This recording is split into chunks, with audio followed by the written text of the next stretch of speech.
Selamat berjumpa kembali dalam layanan audio Sahabat Seperjalanan. Hari ini adalah hari Selasa 29 Desember 2020.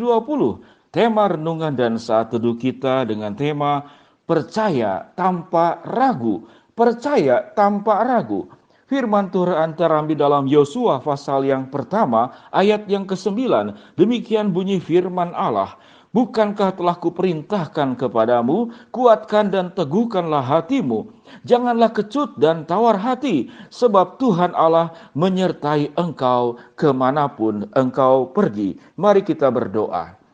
Bapa yang di dalam sorga, menjelang tutup tahun di tahun 2020 ini banyak keraguan-keraguan yang timbul dalam kehidupan kami sehingga kami mempertanyakan apakah sesuatu yang akan cerah dan indah dan kemudian berhasil bisa terjadi di tahun berikut 2021.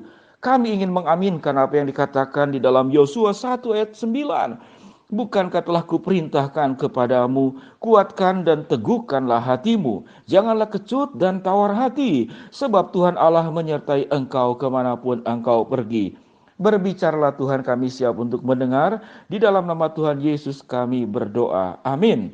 Sahabat seperjalanan, ada sebuah kalimat, apa yang engkau percaya?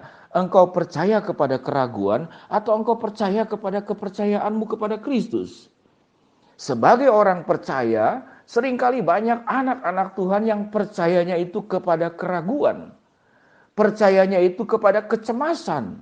Percayanya itu kepada ketakutan. Percayanya itu ketidakpastian. Sesuatu yang mencemaskan, menakutkan, ketidakpastian, sesuatu yang tidak kemudian bisa disandari. Itu yang dipercaya. Sangat menarik sekali. Bukankah dalam hidup ini kita harus mengajarkan kepada anak-anak dan keturunan kita untuk mempercayai sesuatu yang bisa dipercaya. Dan jangan mempercayai sesuatu yang tidak bisa dipercaya.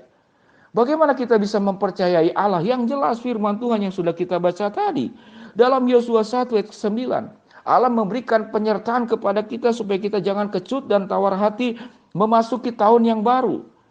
Karena Allah menjanjikan Tuhan akan menyertai engkau kemanapun engkau akan pergi. Tuhan akan menyertai engkau. Sahabat seperjalanan, begitu banyak tentang janji penyertaan Allah yang sudah diuraikan di dalam renungan sahabat seperjalanan yang terdahulu. Apakah kita tetap punya semangat dan sikap optimis di waktu-waktu yang berikut? Saya ingin mengajak sahabat seperjalanan untuk belajar dari tumbuh-tumbuhan. Mari kita lihat tumbuh-tumbuhan. Bagaimana perjuangan hidupnya itu tidak pernah mengalami yang namanya itu putus asa. Yang namanya itu pesimis. Kemudian tidak berjuang dan tidak berusaha. Ada beberapa catatan tentang tumbuh-tumbuhan. Secara general, segala macam tumbuh-tumbuhan. Tumbuh-tumbuhan itu kalau terendam oleh air, dia akan keluar dari air dan tetap tumbuh. Itu salah satu sifat tumbuh-tumbuhan. Dan tumbuh-tumbuhan terhimpit oleh trotoar sekalipun memiliki tanah yang sedikit, dia akan berjuang. Kelihatannya mati waktu panas, tapi sewaktu ada air sedikit saja dia akan tumbuh kembali. Tumbuh-tumbuhan juga bisa tumbuh di dalam bebatuan, entah itu rumput liar atau apapun, tapi dia termasuk tumbuh-tumbuhan. Tumbuh-tumbuhan bisa tumbuh di belahan aspal. Tatkala ada sedikit belahan saja, ada sedikit tanah saja, pasir, debu, kotoran yang masuk, dan dia bisa tumbuh. Bahkan tumbuh-tumbuhan bisa tetap tumbuh di tempat-tempat bukit yang sangat miring sekalipun. Tatkala tumbuh-tumbuhan tidak punya batang yang kokoh, ada yang namanya itu tumbuhan merambat. Dia akan merambat, dia punya tidak kemampuan tinggi seperti batang kelapa atau pohon-pohon yang lain. Namun akar-akar merambat ini bisa merambat setinggi apapun gedung, merambat rumahmu, merambat pohon yang lain. Kalau ada tiang listrik, dia merambat. Dia tetap tumbuh. Sahabat seperjalanan. Di dalam dunia keseharian kita ini kita belajar tentang apa yang namanya itu percaya. Mempercayai Allah yang bisa dipercaya.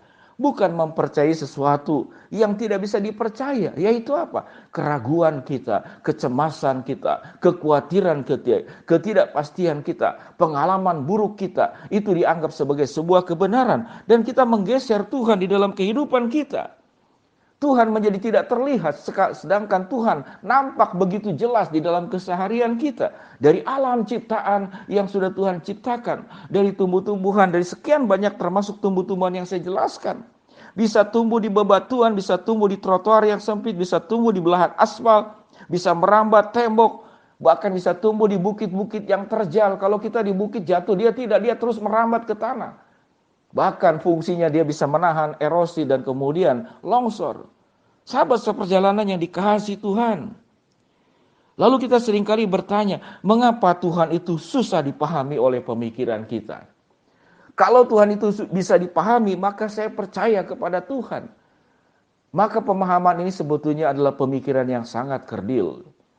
Kalau Tuhan itu sulit dipahami oleh logika dan pemikiran kita, maka berarti Tuhan lebih besar dari otakmu. Tuhan lebih tinggi dari logikamu. Kalau Tuhan bisa dipahami oleh logika, Tuhan bisa dipahami oleh pemikiran kita, maka Tuhan menjadi lebih kecil dari otakmu. Mari kita belajar hal yang sederhana dari keseharian. Pilot lebih pandai dari kita yang bukan pilot bagaimana kemudian menerbangkan dan menurunkan pesawat. Dia lebih besar dari kita. Bagaimana ahli kunci yang tahu kunci, dia bisa membuka kunci yang tertutup karena dia punya keahliannya. Bagaimana seorang pemanah dan penembak bisa menembak dan memanah dengan tepat di sasaran. Karena dia punya keahliannya. Sedangkan Allah itu adalah Allah yang ahli di dalam segala hal. Sementara kita punya kemampuan yang sangat terbatas karena Allah adalah pencipta dan kita adalah ciptaan. Biar bagaimanapun yang namanya pencipta, dia lebih besar, lebih tinggi, lebih mulia, lebih agung daripada ciptaan. Dan semua ciptaan akan tunduk kepada pencipta karena dialah yang membuat, dialah yang menciptakan. Dia yang mengadakan, dari tidak ada menjadi ada. Sebagaimana dalam Kejadian pasal 1. Bumi belum berbentuk dan kosong, lalu Allah menciptakan selama 6 hari. Dan di hari ke-7 kemudian Tuhan beristirahat. Sahabat seperjalanan, bagaimana kita bisa belajar percaya tanpa ragu? Banyak kisah di dalam Alkitab bagaimana Sarah di dalam masa tuanya kemudian melahirkan. Bagaimana seorang anak yang menyerahkan 5 roti dan 2 ikan di dalam keluguannya seorang anak. Dia yakin Tuhan bisa memberikan makan 5.000 orang semua yang hadir. Anak itu hanya percaya tanpa ragu menyerahkan. Bagaimana Daud bisa mengalahkan Goliat yang secara hitung-hitungan manusia sesuatu yang tidak mungkin. Menghadapi Goliat adalah menyerahkan hidup menjadi mati konyol. Namun Daud percaya di tahun berikut kita akan menghadapi Goliat masalah di tahun 2021. Apakah kita mempercayai kekhawatiran? Apakah kita mempercayai kecemasan? Apakah kita mempercayai ketidakpastian? Atau kita mempercayai sesuatu yang tidak bisa dipercaya?